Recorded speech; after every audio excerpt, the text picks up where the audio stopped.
Started. Well, we're going to be recorded. All right.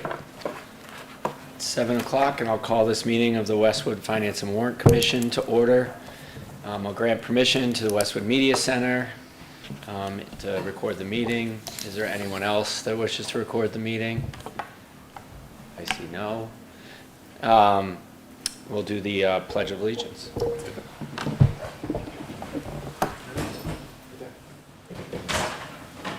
I pledge allegiance to the flag of the United States of America and to the republic for which it stands, one nation, under God, indivisible, with liberty and justice for all.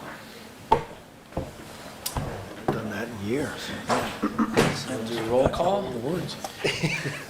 Bill Bruce. Here. Mike Gay. Here. Alex Yale. Angela Hughes.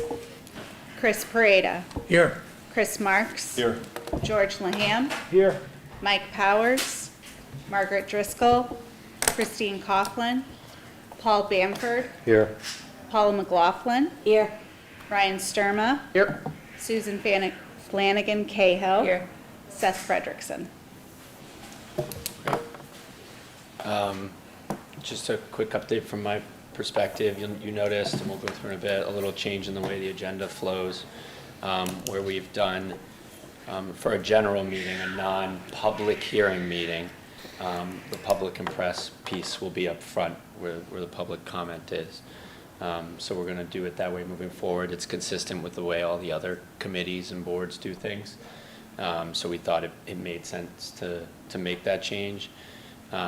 We have Pat here tonight to go through the open meeting law training, as well as a complaint and some other stuff. So we'll talk through that in a bit. That's really the only update kind of I have for now. We'll have the select board next month, and then we'll certainly open to other topics, people, things. If you folks want to come in, you can share that through Allison.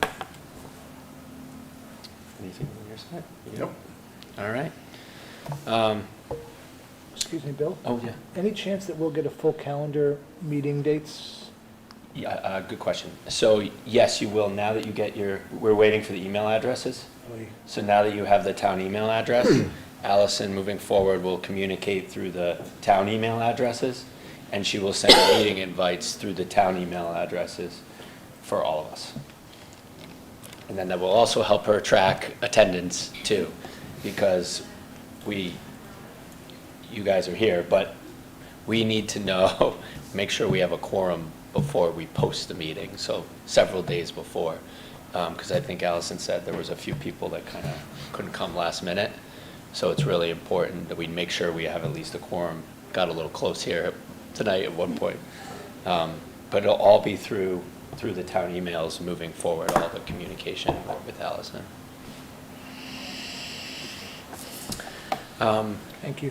Yeah, no problem. So now's our time for public and press. Moving forward, each Finance and Warrant Commission meeting will include a 15-minute public comment period following the chair's update, unless otherwise noted by the chair. Each person will be allowed to speak for up to 2 minutes. During that public comment portion of the meeting, residents will be allowed to participate in person. Residents must identify themselves with full name and address. And and remind you guys that the Finance and Warrant Commission will not respond to questions during this time, but will certainly listen to comments and concerns shared by the public. Thank you. So we will open it up to the floor to see if any public or press have any comments. Hello, Molly Fitzpatrick, Interim Town Administrator, 580 High Street, Town Hall. Just wanted to give an update on the election yesterday that was for the Fire Station 1 project. If you haven't heard, it did not get the majority vote. So just wanted to share with this commission that proposal, as proposed, is now officially done. It will not be brought forward for another election. As of this morning, the working group got back together and sharpening our pencils, starting to identify other options for both the short and the long term because I think the one thing everybody in this community did agree on is that the facility in its current state is not adequate for the firefighters. So just wanted to give an update, and this seems like the most appropriate forum to do so, that we will be back before you in October, as you had mentioned, as a select board, and to keep an eye on the website for updates on that project. Thank you. Who was that? Molly Fitzpatrick, she's the. Not as tall as our town administrator. It's all good. So, my name is Michael Konikov. I live on 15 Petty's Pond Lane, and initially, maybe around 15 years ago, when I moved into the town, I went to one or two of these board meetings, and I was happy that the town was under excellent management. Unlike some other towns, there was not a straight line of tax increase growth, and everything seemed very reasonable. With this recent fire station, after the previous projects that were completed and potentially additional projects that are contemplated between the previous Fire Station 2, the police department, the schools, and everything else, I started reading some of these things and looking at some of these numbers, and I couldn't comprehend why the town would need a 36,000 square foot facility. I couldn't understand why we would need to spend $0.2 million to get design specs for a facility that the town voted down, so that money has been potentially wasted, and why in the newspaper, various people advocating for the fire station put down that if we vote the fire station down, we would have to spend another $3 million for another project design. So I looked at a number of slides in the presentations that went on before the select board posted on the town website, and it looks like, hypothetically, if we were to build a fire station 15,000 square feet, and, you know, that number may change depending on our needs. I don't know if it was ever explained why we need a substantially larger or a 3 times larger fire station. And it was done at $500 per square foot. The cost would be $7 million for the entire fire station, not $3 million just to get a design project. So my understanding that the cost of the design plans. 15 seconds. Sorry? You have 15 seconds. Okay. The design plans is about 5% maybe of the cost. So if the cost would be $7 million, the design plans would be about 350. $375,000. And it sounds like you guys don't answer these questions at the meeting, but that's a question that at some point may need to be answered. Like, I may be way off on my numbers, but I'd like to know what the numbers, what other realistic numbers could be there, where am I going wrong in my calculations? Thank you. No, thank you for the comments. And you can certainly watch, some of your answers are in our Finance and Warrant Commission meetings from last year. You can watch online where they went through a lot of the stuff around the fire station. Right, and I did see that in the newspaper that they advised us to go and watch, but I think that given that we don't know which meetings to watch and the meeting may be quite long, I was surprised that the people advocating for the station didn't just have answers, for example, to the questions that were sent to everyone in Westwood and were posted the prior election, like basic questions, why we need that size, why we need that cost. I apologize to cut you off, and it's not because of what you're saying. Point of order, we just have to make sure that we're controlling the public comments. This isn't an engagement. We do have public meetings where we will, engage and we'll answer questions. How do I understand which meeting is public and which is They will all be posted. So It'll say in the posting, it says public and press today, but it would say a public meeting. Hearing. Point of order, I believe it would say public hearing. public Oh, I'm hearing, sorry. Correct. Thank you. No problem. I was staring at. Well, thank you for listening. Yes, thank you. Thank you, we appreciate it. Anyone else? Moving So on. we'll close public comments, and Pat, I'll hand it over to you to walk through the Thank you, open meeting Mr. stuff. Chairman.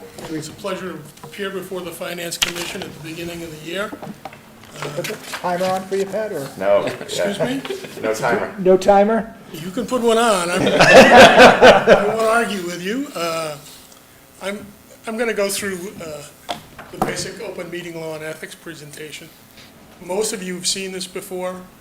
This is one that Dottie started, and I've kind of put my imprimatur on it as well. So I'm going to move pretty quickly, and if you have questions, I'll be happy to try and answer them. I just want to say at the start, this isn't meant to make you experts in the open meeting law. It's meant to allow you to understand, have a working understanding of the open meeting law. So with that, without further ado, so the open meeting law, the purpose of the open meeting law is to eliminate the secrecy surrounding deliberations and decisions on which public policy is based and expenditures are based, and to ensure general transparency. It's enforced by the Attorney General. Definitions. Meetings covered by the open meeting law encompass any deliberation amongst a quorum of a public body to discuss matters within the jurisdiction of the body. Deliberation can be any written or oral communication. So this is the first warning spot that I want to give you. Electronic mail between members on your commission could be deliberation. Quorum, it's generally a simple majority. In your case, Mr. Pareda reminded me tonight that currently the charter says it's 7 members. Public body, I think, is self-explanatory, but there's a definition and a 3-part litmus test the AG uses.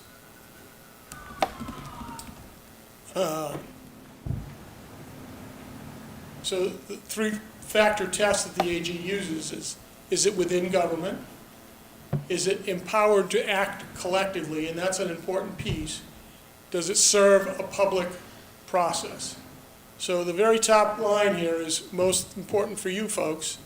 Subcommittees of public bodies are public bodies subject to the requirements of the open meeting law. One person does not constitute a subcommittee.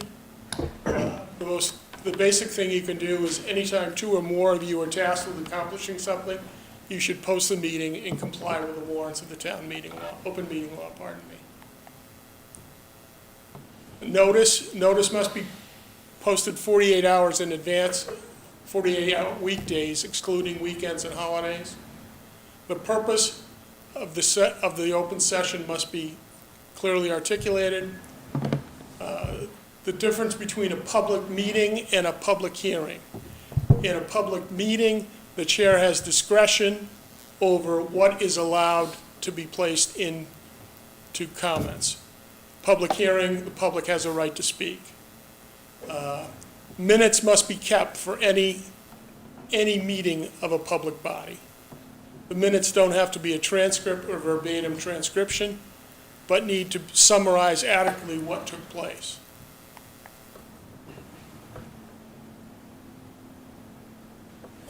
Meetings do not include attendance by a quorum at an ad site inspection, so if you wanted to go look at something you were deliberating on, that doesn't need to be posted.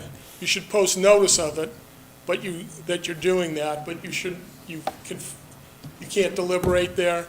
Meetings does not include attendance at a quorum of a public or private gathering, educational program, social event, provided that members don't deliberate. Avoid creating the appearance of a public body is discussing municipal business outside of a posted meeting. Oh boy. You should have panicked for a minute. We're about to clap and say, well done. Nice job. Nice job. Meetings covered by open meeting law encompass, again, deliberation of a public body to discuss matters within the jurisdiction. So some of the things to be aware of: email communications, text messages, social media. And there's one other thing I want to warn you about, is called serial conversations. There have been a number of cases promulgated by the AG where someone has gone from A to B to C to get a commitment about something that they're very interested in. If you do that, that's serial deliberation, and it's a violation of the open meeting law. Specifically excludes, Allison can send meeting agenda, scheduling or procedural information, meeting material. This was circulated to you beforehand. Documents, so as long as no member expresses an opinion, belief, or idea about those materials, until you're all together in a gathering like this. Quorum is fairly easy to figure out. It's 3-member board is 2, 5-member board is 3. For you, it's divided by the charter as 7. We ask a question? Yep, Because this came up a lot last year. okay. Let's say Mr. Parita, Mr. Bamford, and I go out to Bubbling Brook for a frap. That's 3 of us there, and we're talking Pats, we're talking the Red Sox, and then we do a 10-minute conversation about FinCom. If you're deliberating about a matter, We have no jurisdiction, we're just 3 guys hanging out at you should not discuss things that may come before the FinCom, is the only advice I'll give you. And you're free to talk about the Patriots. Thank you. You're free to talk about the Red Sox. So, But, I mean, in this litigious group, well, not this group, what's going on right now with the circumstances that are going on with all the, whatever they're called, Bill, the stuff that's being brought to town hall, legal things against them. Yes, and open meeting law. Oh, but it's not practical. you're precisely right. So feel free to talk about the Red Sox, the Patriots. Bill Belichick answer right there. But, listen, a long time ago, when I was on the select board, I coached a Little League team with Tony Antonellis. And we went to the mound to have a discussion with our pitcher, both of us. And someone from the stand said, "Is this an open meeting law violation?" Okay? So there's some common sense. Don't talk about stuff that might come before the committee. Just don't go there. Yeah. And then one quick thing, Pat. So our current charter says there's 7. That's what, I haven't looked at it in a while. That's what Chris informed me of tonight, and I don't, Chris is very knowledgeable about the charter, so I With that said, the change is to go to 8. It just hasn't been made yet.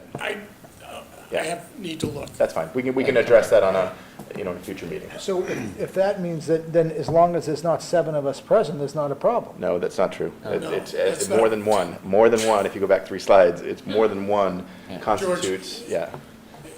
There's no benefit in trying to game the open meeting law.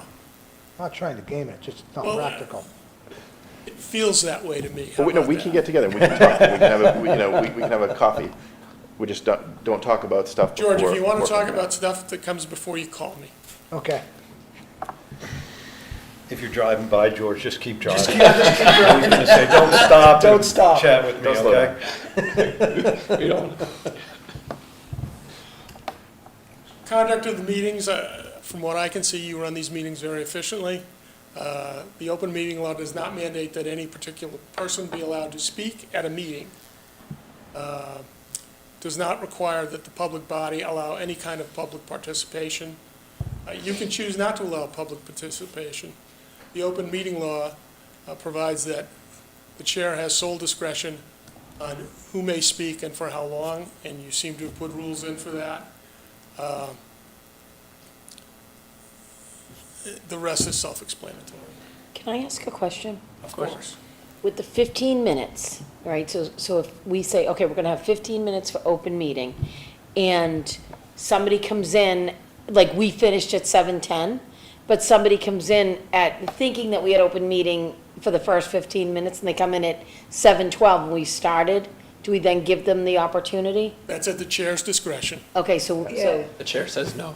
okay. So that's good. because, we're working through the flow of the agenda Yeah, no, already. I just, No, I think that's a good point, and I That was is a going to good say something question. about that, because I would recommend, I understand if you want 15 minutes to be the maximum, but otherwise, I Up don't to think you should say 15 minutes. Yeah, up to 15 minutes, to I'll write avoid that that in my situation where notes. somebody comes in and says, oh, I thought I had, up until Good point. 7:15, Right. so. And while I know this isn't, conducting the meeting in open meeting law training, but the other thing is the ability for the chair to grant additional time. Right, I was gonna You say, would have but- the ability to grant additional time. That's one that you could do or not do. Right. The person And- could and- request it. And I've seen meetings where public comments were stretching beyond the 15 minutes, and I've seen the school committee extend that several times Yep. on something. So that's not an untoward thing to do, but it's at your discretion. Yeah, and it would not violate the schedule of the meeting, the published schedule, the agenda. The chairman's pretty much in charge of what happens at a public meeting and a public hearing, not so much. Got it? so if we know, this is just part of my question, if we know it's gonna be a hot button topic, right? And there's 30 people here, then, and you can, obviously, not all of them can have 2 minutes to talk. But we wanna be fair, and so do we have a plan for that, or is it just at your discretion? It's at my discretion. I'll decide when the time comes. I could decide everybody gets a minute. I could Okay. decide 2 minutes and let it go longer. I think it all depends on And the other thing that I've seen be very effective is to try and eliminate redundancy. True. So You once don't something- need, Yes. like, you don't keep- need 7 people getting up and saying the same thing. That's a good point. That's not an efficient use of your time. I'm just anticipating things, and I want to ask the questions, and I'm new, so, Fair enough, Paula, that's why we're doing this. yeah. That's why we go through this the first meeting. So the other thing I want to put before you is sometimes people will get up in public participation and they'll raise an issue that's not on your agenda. I urge you to listen to that, to say thank you, and then to perhaps, if at your discretion, place it on a future agenda item.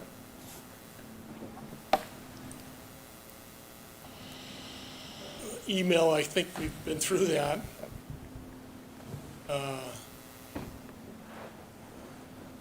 Still, Yeah, and I think one of the things on email that is new this year is that we all have town email addresses. And so I think that will make this a little bit easier, understanding that, again, there's no forward, there's no reply alls, there's, so I've got to tell you, when I communicate with the select board about an issue, I do it in 3 separate emails so that one of them doesn't hit a reply all and we have a problem.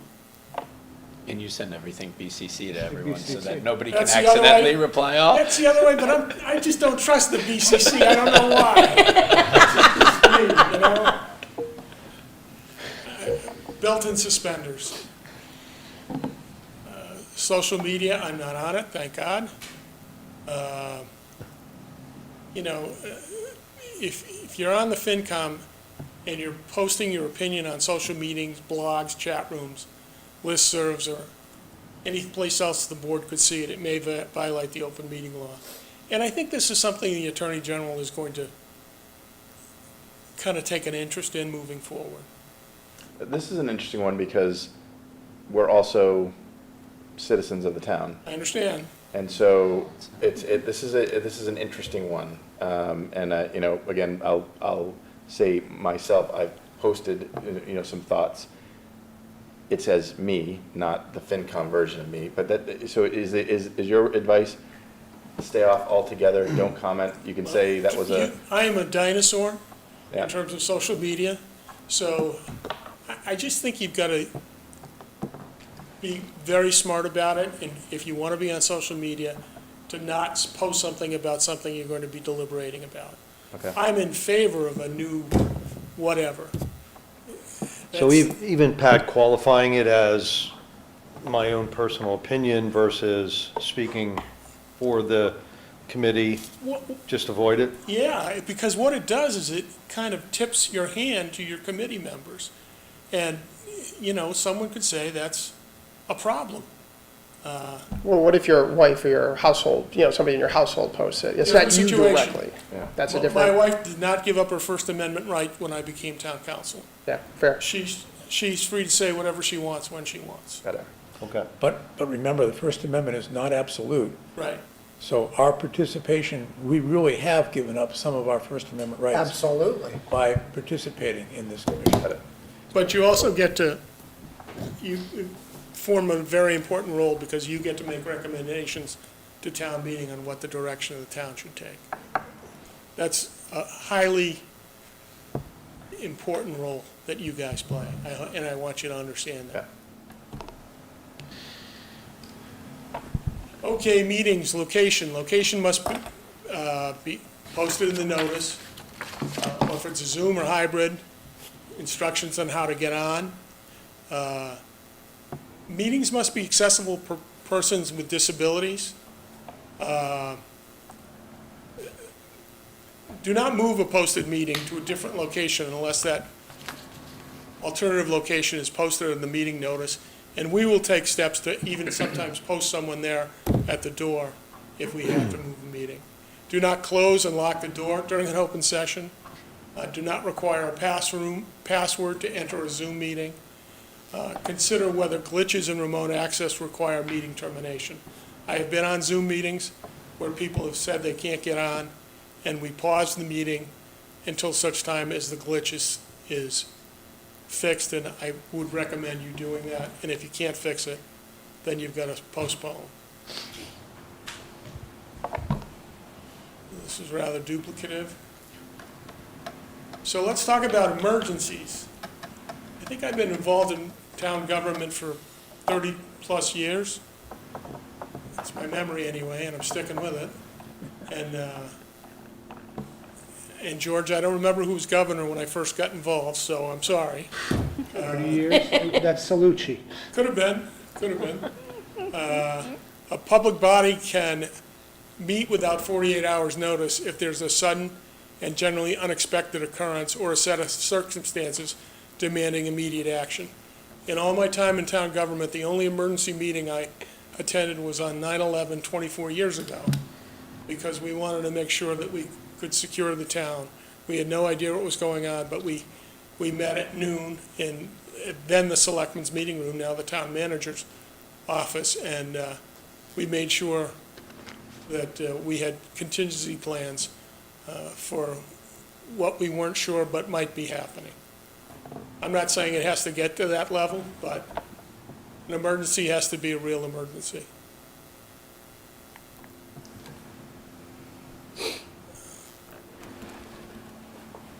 So this is important.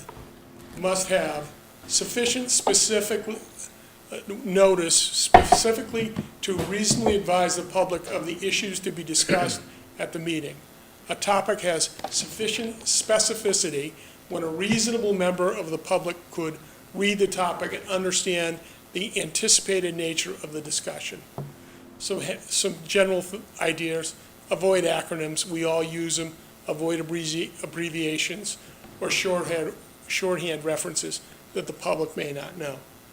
Do not use generic placeholders. Old business, new business, that's insufficient specificity. This is executive session. I don't recall the FinCom ever going into executive session, but so if something comes up that you want to go into an executive session, I would urge you to call me and we'll talk our way through it. But there's certain requirements of executive session, and you must be as specific as possible without compromising the purpose of the session.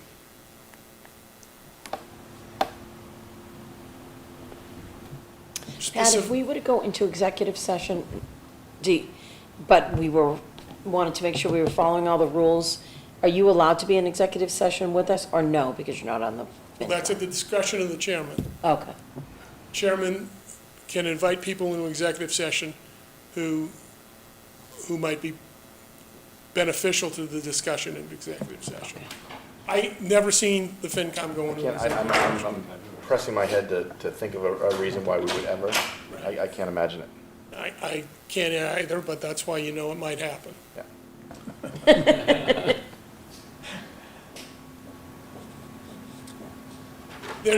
These are general reasons why you can go into executive session. I don't remember the number of exemptions. I want to say there's 14 or something.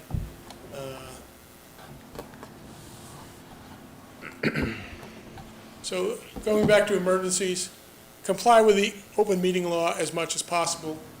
Limit the discussion to only the emergency matter. Consider posting a subsequent meeting as well to allow the public to ratify the discussions and actions taking place at the emergency meeting. Take meeting minutes and include the minutes of the next properly scheduled meeting at which the ratification vote will be taken. General common sense.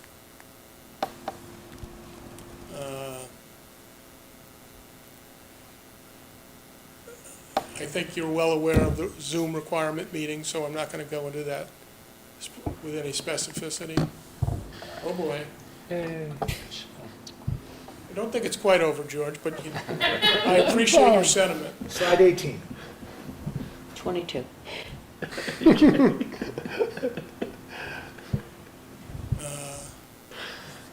As you went through tonight, recordings by the public must inform the chair.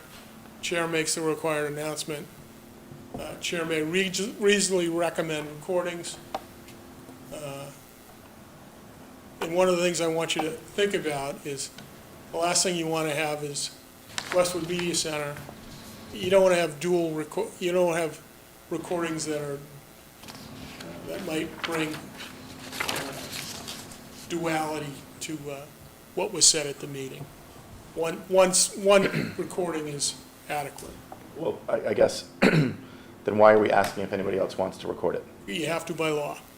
What you're saying, but don't. I would be very hesitant to let someone else record a meeting. So let's play that out. Somebody says, I would like to. Is it the chair's discretion to say no? Yes. Wow, okay. I did not know that. Especially after last night. So all the documents I forwarded you tonight should be included in your meeting minutes moving forward. A document is used by a public body if it's physically present, verbally identified. The contents are discussed by the members of the body at the meeting.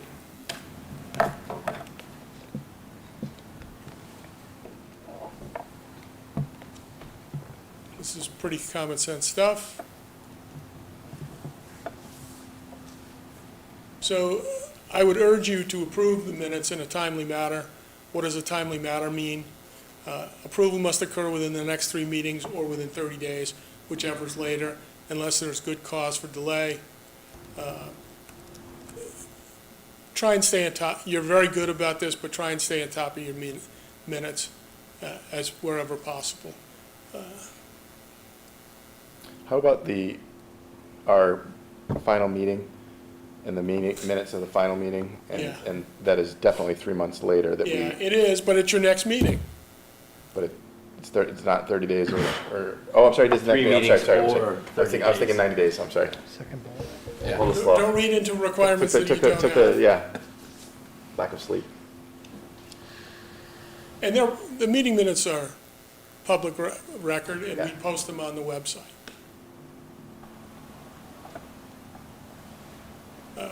Open meeting law complaints must be filed with the town clerk and the public body within 30 days of the violation. You have one tonight I'm going to go through with you. Must post meeting notice to review the complaint, discuss response. Virtually all open meeting law complaints come through my office.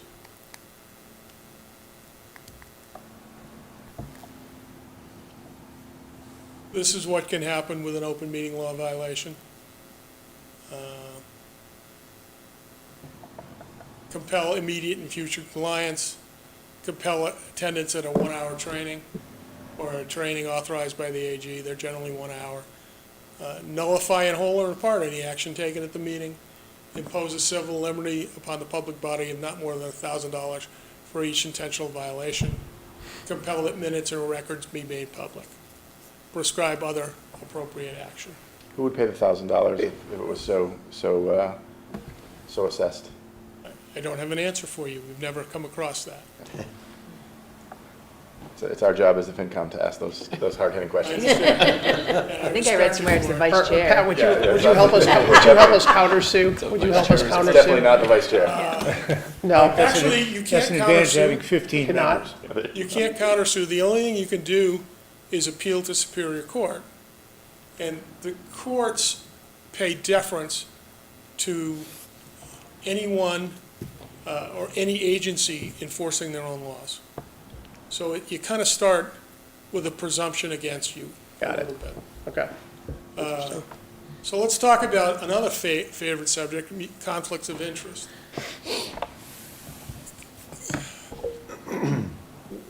Conflict of interest law, a person performing services like you are, holding an office, employment, membership in a municipal agency, whether by election, appointment, contract or hire, engagement, serving, or without compensation on a full-time or part-time or temporary basis, excluding election, members of town meeting, and members of charter commission.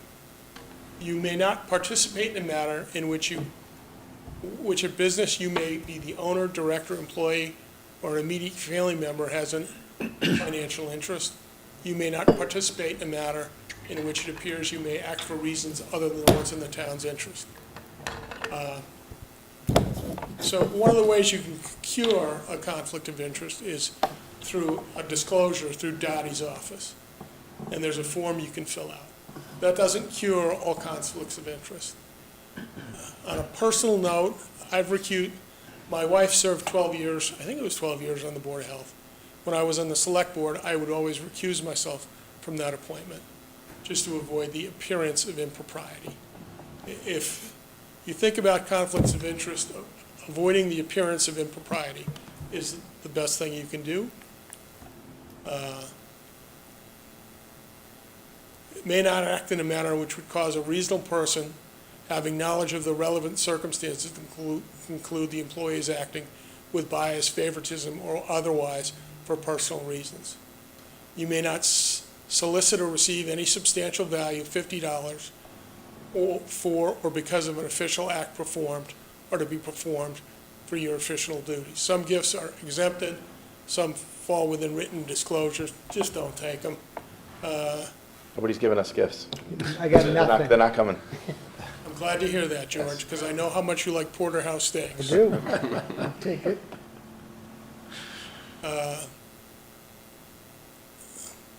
So written disclosure is a way you can cure a conflict of interest, but it's with the appointing authority and the town clerk. So for you, it would be Jim O'Sullivan, the moderator, and Dottie. You can get reimbursed for things like legitimate job-related or public person going to training and conferences, cost of admission, stay away from the refreshments piece, even though it's up there. So this is important. Upon appointment, and Paula, I think you're new. Yep. I don't mean to single you out, And Paul? and Paul. So you need to complete the conflict of interest training and get the certificate. We did. I did. Okay, good. I did not. Full disclosure. You still have time. Okay. It's online, it's pretty, takes about a couple hours, I think, the last time I did it. Yeah, it does take a while, but it's fine. Okay. Yeah, then I definitely didn't do that. I would remember that. 2 hours and then we get back. What's that? We're supposed to renew every 2 years, right, Pat? Do the training? You do have to renew it every 2 years. And the state, now that you're on town emails, the State Ethics Commission will remind you that you have to renew it every 2 years. That's great. And Dottie's on top of it as well. Am I done? I am. Any questions?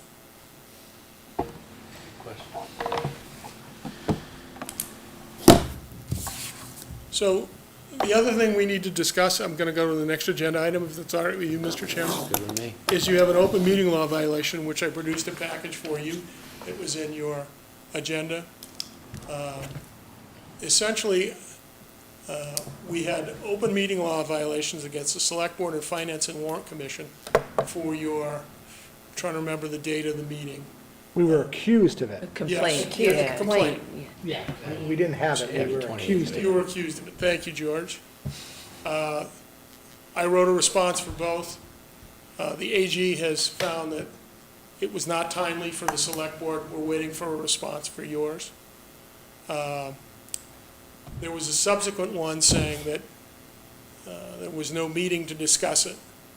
I've written a response, it's in your packet for the select board. Open meeting law violations are generally considered to occur at the date of the meeting, unless there's a reason why it should be delayed.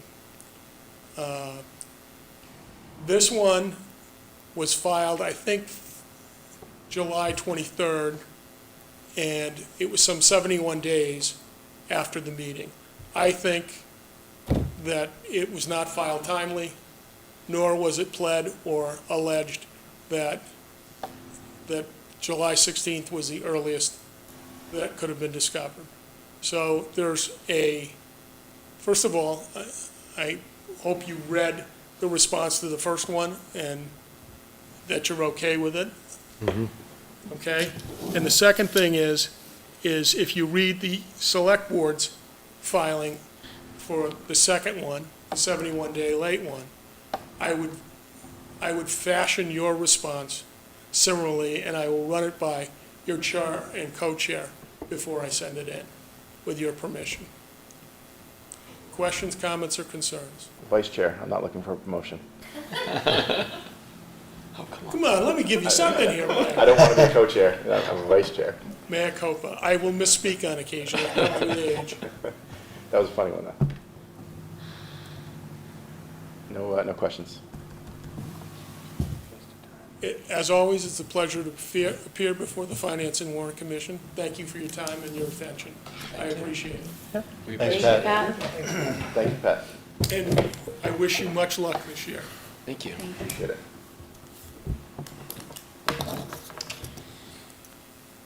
Meeting minutes from the last meeting. I will entertain a motion. Motion to accept the minutes as printed? Second. Second. All in favor? Aye. Opposed? Abstain? I'm going to abstain. I wasn't at the meeting. Sorry, minutes approved for June 11th. Any other topics you want to discuss? Topics of interest? Priorities, things you want to hear in future meetings?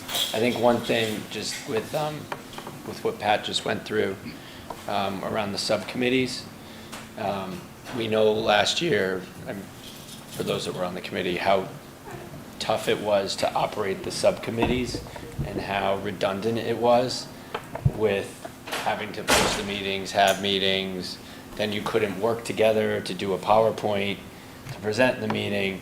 So, given how that really didn't work well, we're not going to have any subcommittees this year. People will be here for the meeting, and we'll go through stuff then. If we need one person to be a subject matter expert in something, or they want to be, they can be that, but we're not going to have formal committees and formal report outs, because it just, with the way things work now, it was just a lot of repetition, and I don't want to make you guys do work and extra meetings where you don't need to. Yeah, well, the Bravo, spirit. I was going to suggest that. Yeah, well, the spirit of what we were trying to do is the right thing. Quite frankly, it doesn't comply with open meeting law, so we're just not going to do it.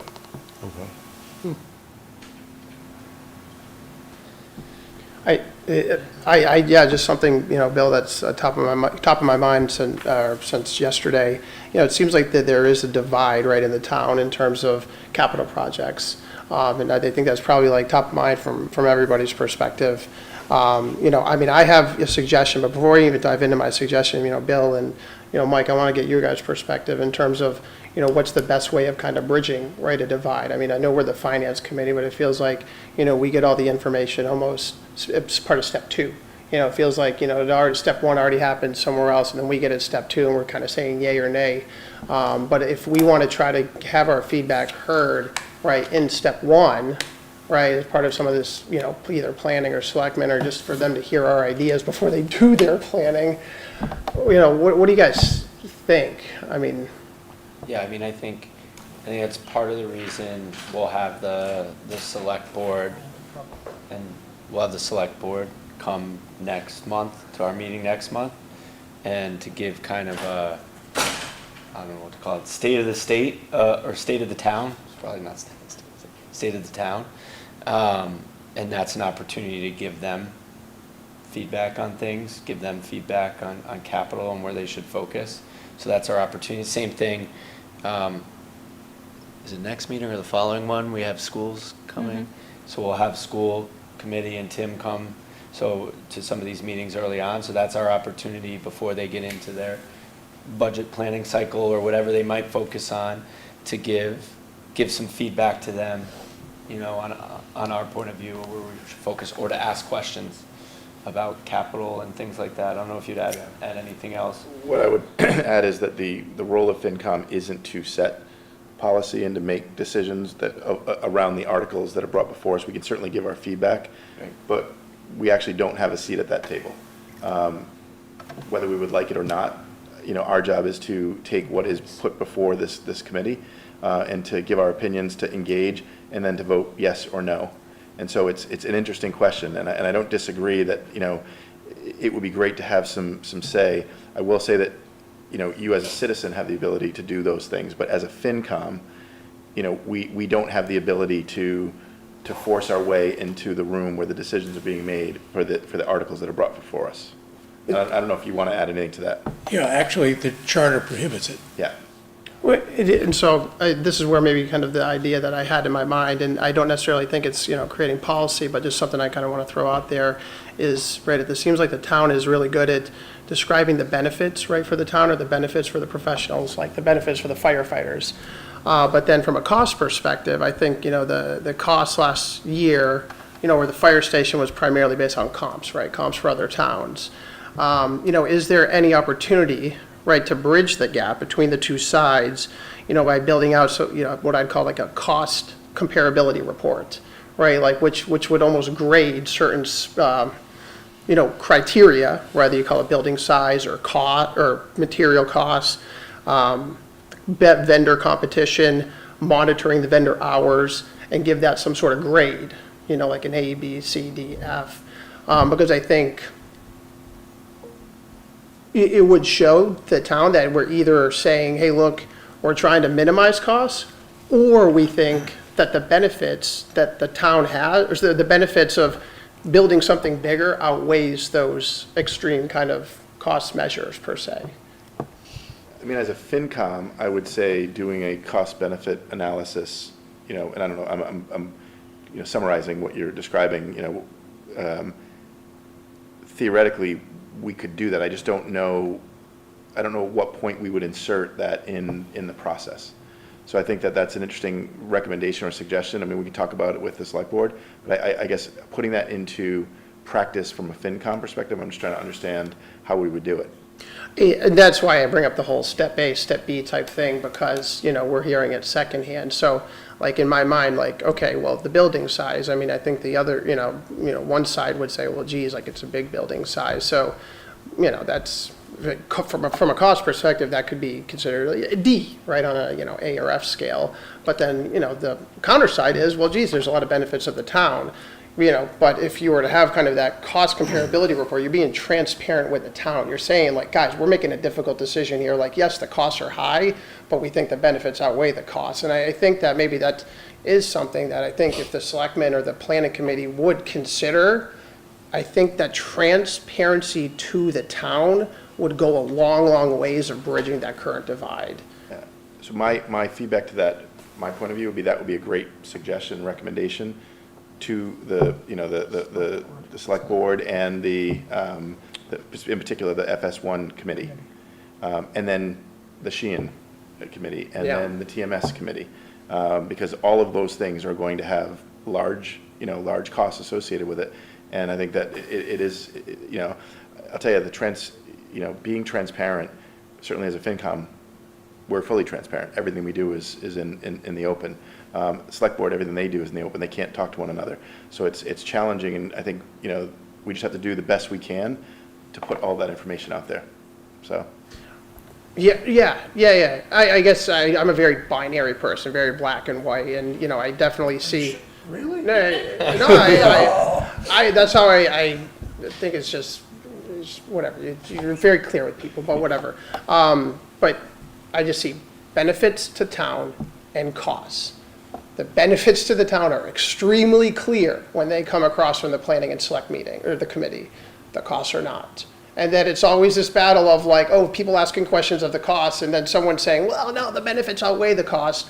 Just come transparent, boom, boom, a grading here, and then have people, you know, because it just feels like right now, I know we're transparent and everybody's transparent, but in terms of laying both sides out, I can tell the other side of the town feels like there's no acknowledgement of the, you know, of the extreme costs. And if somehow they can reconcile that right through that, you know, cost comparability report, I think it would just be really, really helpful. What do you, when you say the other side of the town, what do you mean? The yeses and the nos, Okay. yeah, the nos. And because this group collectively said yes, is that why you're saying that? No, I mean, it's just giving as much data as we can. And yeah, I mean, yes, from a finance committee perspective, I mean, I think it is a little awkward, the fact that probably the no's won the day. And I think the no's feel like they won the day because they thought, you know, taxes were impacting them financially. But then at the same time, the finance committee votes 14-0 that we should move through it. We're not voting on public safety. We're not voting on anything else, in my mind, except the finances. So it is a very unique position that we're kind of in. That's fair. But I think it's definitely good feedback to give the select board when they come next month. I would go a step further and say that these committees that the town forms to look at what we should have as a replacement for Fire Station 1, or what should we do with Thurston, or what should we do with Sheehan. Those committees need to gather public input and not just present, this is what we've come up with. Yeah. They need to gather public input while they're working about the job of developing something. That was what was missing with Fire Station 1. We were presented with the fait accompli last fall. And yes, the select board asked us for our opinion, and yes, we gave them comments. Not a single change was made to the original plan before it was presented to town meeting. And I think that's part of the reason why people got a feeling like, well, this is being rammed down my throat. Right? The other thing I wanted to ask the select board next, and give them a heads up, ever since I've been on the FinCom, we've always asked the select board, and that board does set town policy, the elected body, for a priority list for town capital projects. Which project do you think we should do first, second, third? We've never gotten one, right? Now, I understand that it's probably a tough list to compile, but I will say right now, publicly, that I don't care who compiles the list, the number one thing that has to happen is a replacement of Fire Station 1. In my mind, there cannot be any discussion of any other capital project until Fire Station 1 is replaced. I was reminded yesterday in terms of the priority, that the fire station had been the priority ahead of Pine Hill, and that because there was so much, urgency for Pine Hill, the fire station took a back seat, and Pine Hill went into, they started to plan that, and so, because somebody had asked me, they're like, well, why did they let the fire station get like that? And they, it's sort of like, as a family, you're budgeting what is the most urgent need or what you need, and you have to make decisions. And that they sort of said, okay, we'll take a step back, feeling that they would be supported by the town once that happened. And, I hadn't heard, that was so long, it seems so long ago to me now that I forgot all about it. Someone came up with the conclusion that the Pine Hill roof was going to collapse imminently. Okay, and that was the urgency, right? okay. But you could say the same thing about Thurston, Oh, and you said the same thing about the fire station. same thing about Sheehan, same thing about the fire station, right? And the other thing about Pine Hill was that the state was, the Yeah. potential state reimbursement was involved in that, and the high school one was coming off the list, so we were able to get, I just think that, that's part of that list of priorities, Yeah. that sometimes things get shifted, but. Yeah, I think these are great conversations to have with the select board and then before us next month.